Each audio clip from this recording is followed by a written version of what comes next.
시간이 되었으므로 2024년 2월 27일 화요일 아침 예배를 시작하겠습니다. 다 같이 사도신경으로 우리의 신앙을 고백합니다.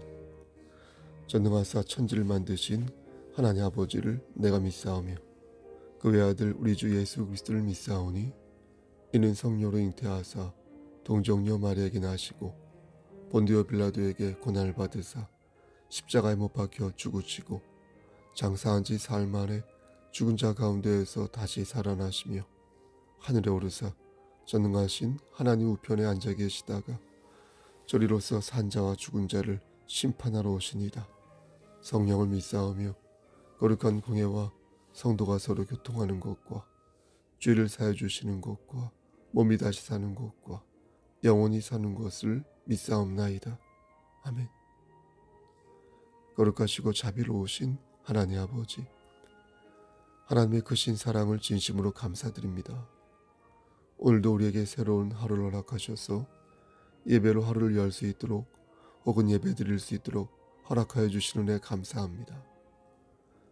하나님, 어제 하루를 돌아볼 때에 우리가 교만한 가운데 하나님의 영광을 가렸음을 고백합니다. 죄를 회개하지 아니하고 잠들고 일어났음을 고백합니다. 하나님, 시기하는 마음과 질투하는 마음과 오만한 마음과 정욕된 생각으로 하루를 보냈음을 시인합니다. 하나님, 이러한 우리의 모든 죄를 용서해 주시고 주님의 보혈로 우리가 깨끗이 사함받아 거듭난 자답게 하루를 맞이할 수 있도록 은혜 베풀어 주시옵소서. 내 이웃을 내 몸과 같이 사랑하지 아니하였음을 고백하오니 하나님께서 주신 그리스도의 사랑으로 저들을 감싸 안을 수 있도록 하시고 우리가 서 있는 그 자리에서 예수의 냄새를 발할 수 있도록 우리의 심령을 이끌어 주시옵소서. 교회 공동체로서의 사명 또한 잘 감당할 수 있도록 하시고 열매 맺는 삶을 살기 위해 최선의 노력을 경주할 수 있도록 은혜 베풀어 주시옵소서. 우리의 부모님, 우리의 자녀들에게 함께 하셔서 저들의 영육의 강건함을 지켜주시고 하나님 말씀 안에서 굳게 세워져가는 믿음의 일꾼들 될 수 있도록 천국 백성 될 수 있도록 은총 내려 주시옵소서. 하나님, 이 시간 간절히 바라고 하는 것은 심신이 연약한 우리의 지체들 위해 기도합니다.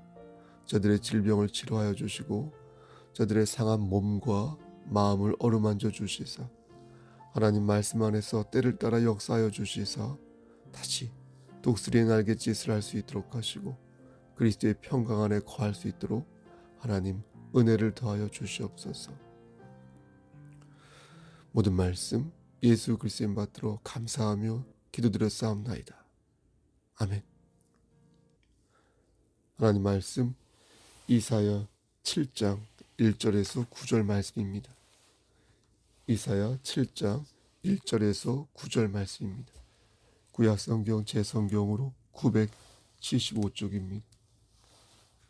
1절 우시아의 손자요 요담의 아들인 유다의 아하스 왕 때에 아람의 르신 왕과 르말리아의 아들 이스라엘의 베가 왕이 올라와서 예루살렘을 쳤으나 능히 이기지 못하니라. 어떤 사람이 다윗의 집에 알려 이르되 아람이 에브라임과 동맹하였다 하였으므로 왕의 마음과 그의 백성의 마음이 숲이 바람에 흔들린 같이 흔들렸더라. 그때 여호와께서 이사야에게 이르시되 너와 내 아들 스알 야숲은 윗못 수도 끝 세탁자의 밭 큰 길에 나가서 아하스를 만나 그에게 이르기를 너는 삼가며 조용하라. 르신과 아람과 르말리아의 아들이 심히 노할지라도 이들은 연기나는 두부직갱이 그루터기에 불과하니 두려워하지 말며 낙심하지 말라. 아람과 에브라임과 르말리아의 아들이 악한 꾀로 너를 대적하여 이르기를 우리가 올라가 유다를 쳐서 그것을 쓰러뜨리고 우리를 위하여 그것을 무너뜨리고 다부엘의 아들을 그 중에 세워 왕으로 삼자였으나 주 여호와의 말씀이 그 일은 서지 못하며 이루어지지 못하리라. 대저 아람의 머리는 다메섹이요 다메섹의 머리는 르신이며 65년 내에 에브라임이 패망하여 다시는 나라를 이루지 못할 것이며 에브라임의 머리는 사마리아요 사마리아의 머리는 르말리아의 아들이니라. 만일 너희가 굳게 믿지 아니하면 너희는 굳게 서지 못하리라 하시니라. 아멘. 하나님, 이 말씀을 들어 사용하여 주시옵소서. 예수님의 이름으로 기도하였습니다. 아멘. 유다 왕 중에 아하스라는 왕이 있습니다. 그는 유다의 12번째 왕이었는데요. 하나님 보시기에 참으로 고약한 왕이었습니다. 아하스라는 이름의 뜻은 여호와 하나님께서 붙잡고 계시다라는 뜻이지만 그는 이름처럼 살지 않았습니다.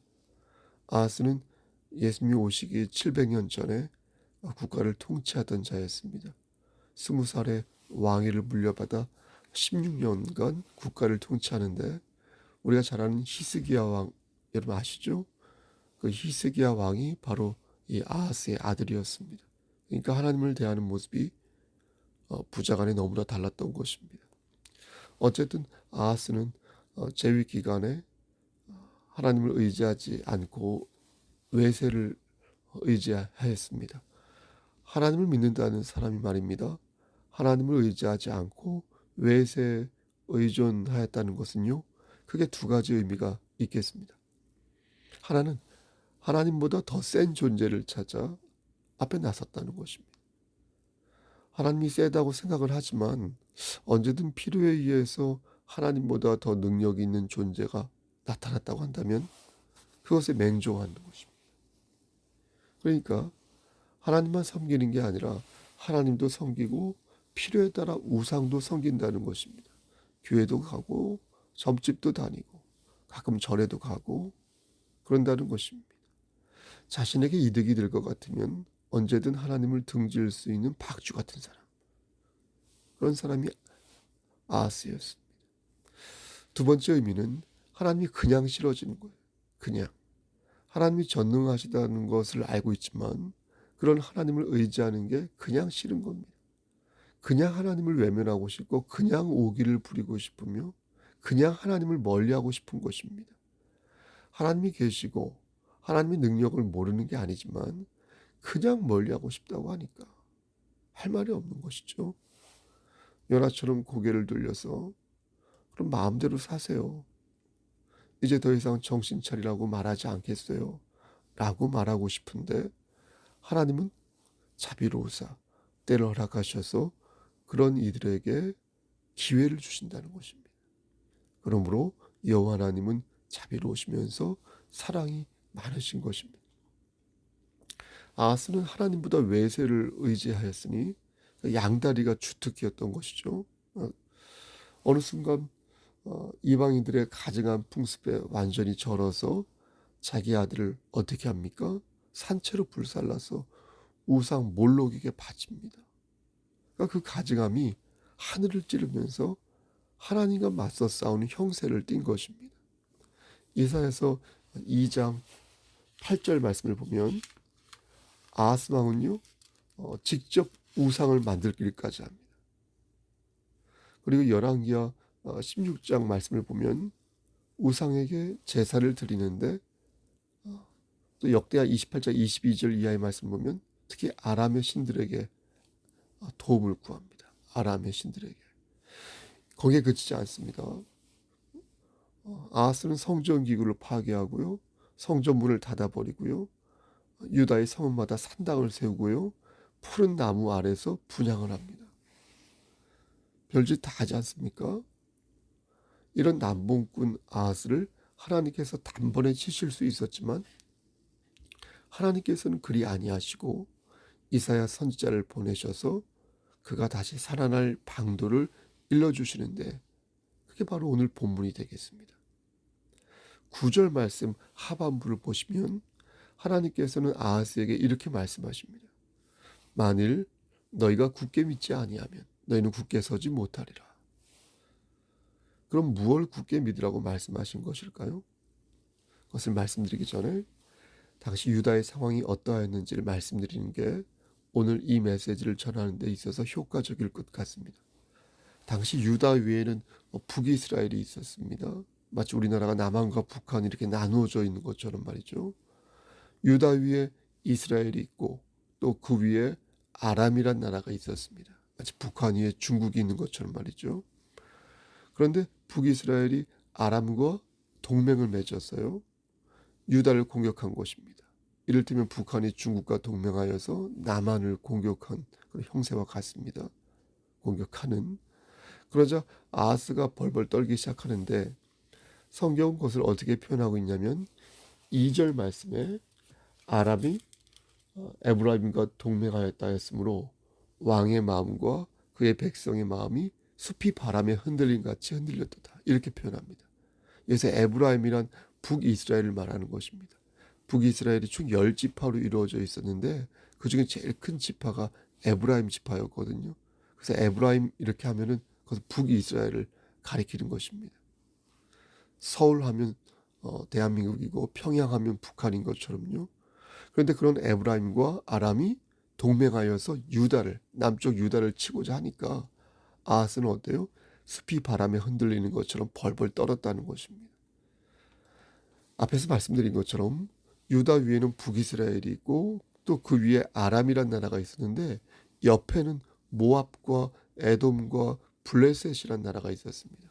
그런데 이 아수르라는 나라가 이 모압과 에돔과 이 블레셋을 지배하면서 점점 큰 세력으로 성장하게 되고 이 모습을 본 아람 왕이 안 되겠다 싶어서 아수르를 치려고 하는데 막상 혼자 하려 하니까 자신이 없었던 것입니다. 그래서 북이스라엘 왕 베가와 유다 왕 아하스에게 우리 힘을 합해서 아수르, 그러니까 아시리아죠. 아수르를 치자. 이렇게 제안하는데 유다 왕 아하스가 그것을 거절한 것입니다. 이 열받은 아람 왕이 이스라엘 왕 베가와 힘을 합해서 유다를 친 것입니다.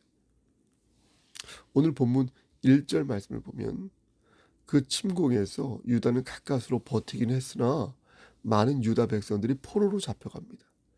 아하스도 포로로 잡혀가는데 나중에 이스라엘의 선지자와 귀족들의 도움으로 돌아올 수 있게 됩니다. 근데 2절 말씀에서 아람, 에브라임 즉 북이스라엘과 다시 동맹하였다고 하니까 이 아하스가 어떻습니까? 숲이 바람에 흔들리는 것처럼 벌벌 떨었다는 것입니다. 그러니까 아람과 북이스라엘은 유다를 침공한 후에도 군대를 철수하지 않고 계속해서 그곳에 주둔하면서 계속해서 아하스를 위협하니까 이 아하스는 숲이 바람에 흔들리는 것 같이 벌벌 떨었다는 것입니다. 한편으로 생각하면 아하스가 딱해 보이기도 하는데 핵심은 이런 아하스를 여호와 하나님께서 보시고 어떻게 하셨습니까? 이사야 선지자를 보내셨다는 겁니다. 그러면서 말씀하시기를 네가 굳게 믿어야 살 수 있다. 네가 굳게 믿어야 살 수 있다. 이렇게 분명히 일러주셨다는 것입니다. 이게 핵심입니다. 굳게 믿어야 살 수 있다. 당시 아하스는 포위될 때를 대비해서 물이 나오는 장소에 있었습니다. 3절을 보면은 윗못 수도라는 그런 용어가 나오죠.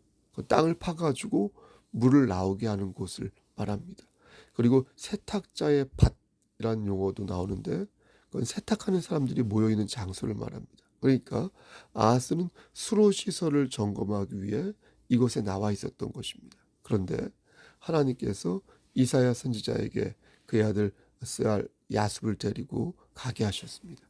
스알 야숲이란 이름은 찾아보니까 남은 자는 돌아온다라는 뜻인데, 그러니까 하나님께서 이사야 선지자에게 스알 야숲을 데리고 가라고 말씀하신 이유는 장차 하나님께서 유다의 남은 자를 반드시 돌아오게 하시겠다라는 것을 알리시기 위해서 그러신 것입니다.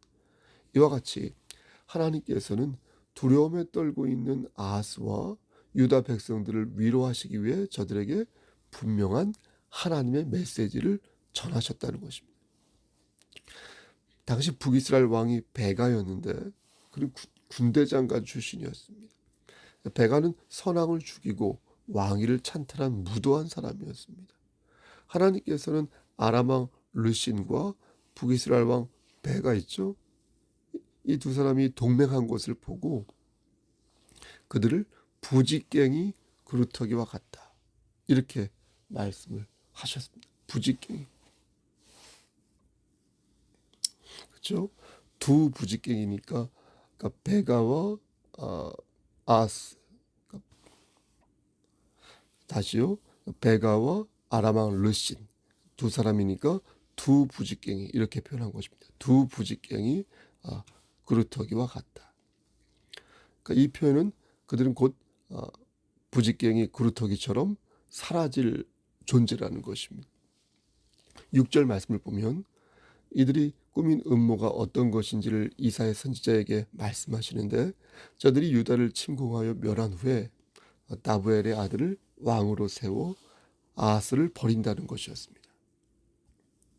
이에 하나님께서는 아하스에게 말씀하시길 7절에서 그 일은 서지 못하며 이루지 못하리라 말씀하셨고, 또 8절에서 에브라임이 패망하여 다시는 나라를 이루지 못할 것이다, 이렇게 말씀하십니다. 실제 이 말씀이 있은 지 2년 뒤에 아람은 아수르에 의해 멸망당하고요. 12년 뒤에는요, 북이스라엘도 역시 아수르에 의해 멸망당하고 맙니다. 또 65년째 되던 해, 그러니까 기원전 669년에 아수르 왕 아술바니팔에 의해 식민지 정책이 이루어지는데요. 이때 에브라임, 그러니까 북이스라엘 사람들을 강제로 이주시키는 일이 발생하면서 하나님의 말씀이 정확하게 실현됩니다. 그러면서 하나님께서는 아하스에게 말씀하시기를, 네가 이 일을 믿지 아니하고 나 외에 다른 것을 의지하면 너도 유다도 모두 멸망하게 될 것이다, 이렇게 경고하십니다. 그게 바로 9절 끝에 나오는 말씀으로 만일 너희가 굳게 믿지 아니하면 너희는 굳게 서지 못하리라 라는 말씀인 것입니다. 여러분 머릿속에 실로 꽉 박히는 말씀 아닙니까? 굳게 믿지 아니하면 어떻게 된다고요? 굳게 서지 못한다고요. 하나님이 약속하신 말씀을 굳게 믿지 아니하면 너희는 굳게 서지 못하여 결국 망하게 된다는 것입니다. 하지만 그들은 어떻게 하였습니까? 하나님의 경고에도 불구하고 하나님에게 돌아오지 않았습니다. 유다왕 아하스는 하나님을 의지하지 않았고 대신 아수르를 의지하였습니다. 그래서 아수르 왕에게 많은 재물을 바쳤고 그들이 믿던 우상을 수입해 와가지고요, 열심히, 아주 정말 열심히 숭배했습니다. 끝까지 하나님의 말씀을 거역한 아하스는 여러분 어떻게 되었습니까? 결국 죽은 후에 왕의 묘실에도 들지 못하는 신세가 되고 말았습니다.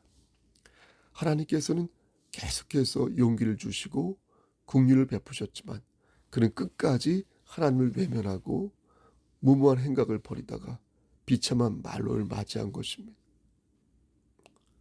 사랑하는 성도 여러분, 하나님께서는 아하스의 모습을 통하여 지금 우리에게 말씀하십니다. 내가 너를 구할 것이다. 그러니 너는 나를 굳게 믿어라. 굳게 믿을 때 너는 굳게 설 수 있다. 아하스는 하나님이 어떤 분이신지 알고 있었습니다. 하나님의 전지전능하심을 직간접적으로 보았기에 아하스는 하나님을 분명히 알고 있었습니다.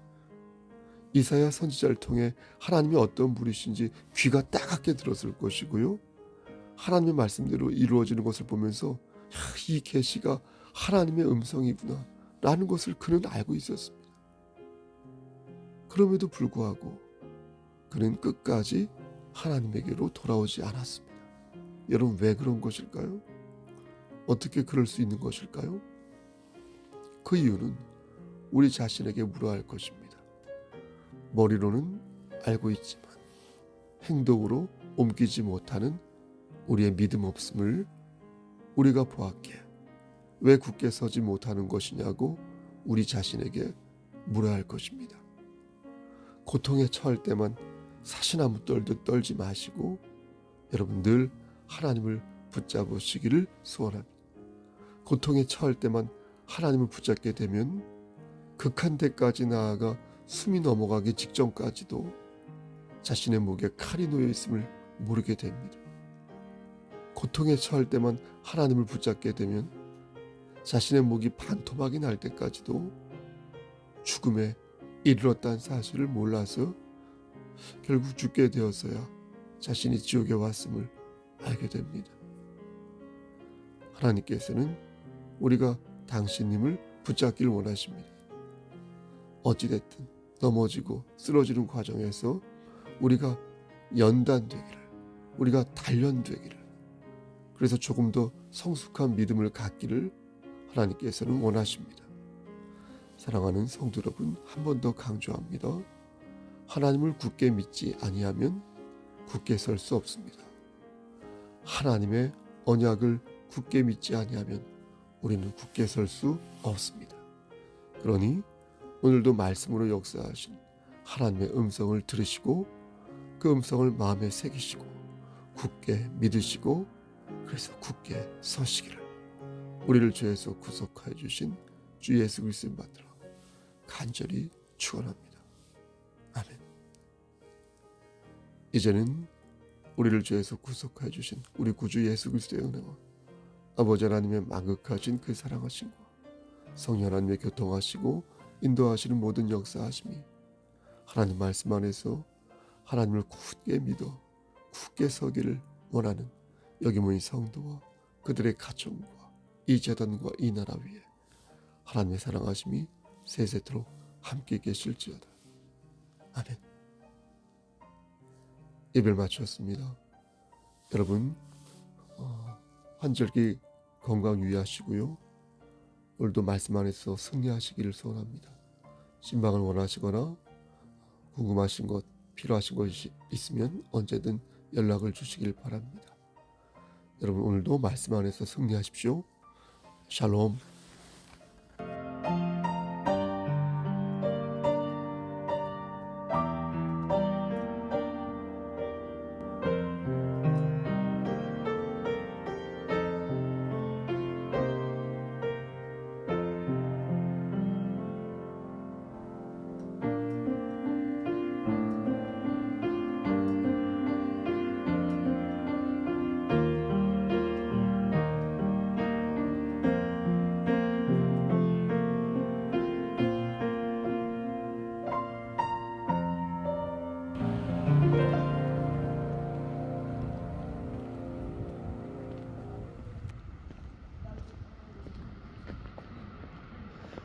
목사님 잠깐 앞에 좀 봐주세요. 하나 둘 셋.